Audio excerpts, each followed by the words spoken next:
Harvest tayo ng aking kangkong mga kalamian para ibigay natin sa friendship ko. Ayan na. Ayan. Tanggalan natin para madami ang sanga niya. Yes. Hindi natin ubusin kasi andun tayo sa kabila mag-harvest. Marami pa akong naka-ready na kangkong doon. So dito, ito lang muna.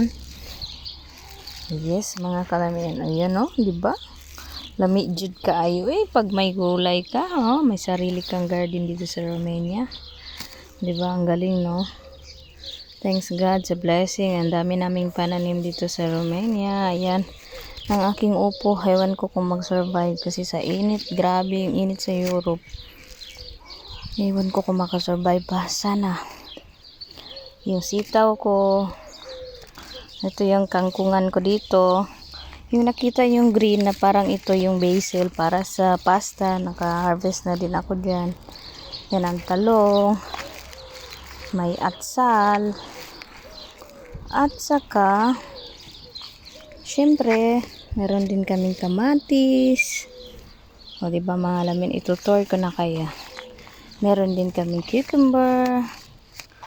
Alam mo yung tipong andito na lahat.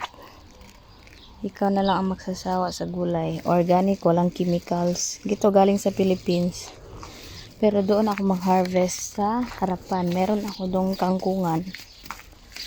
Medyo iba ang kulay doon, may yellow kasi yun nga, iba ang lupa doon. Nilagay ko lang sa bottle. Pero okay naman siya. Yan, madami din kaming prutas, guys. Tingnan niyo yung upuan ng tumba. Ayan mga lamion. Alam, malaki na yung talong ko dun sa harapan. Tingnan natin. Dito ang i-harvest ko. Kasi nga, na-yellow na siya sa, siguro na sobrahan ng tubig. Kailangan ko pala ito maglagay ng tubig na yan. So, ayan ang mga lamion. Thanks for watching. Itutuloy natin ang harvest dito ngayon.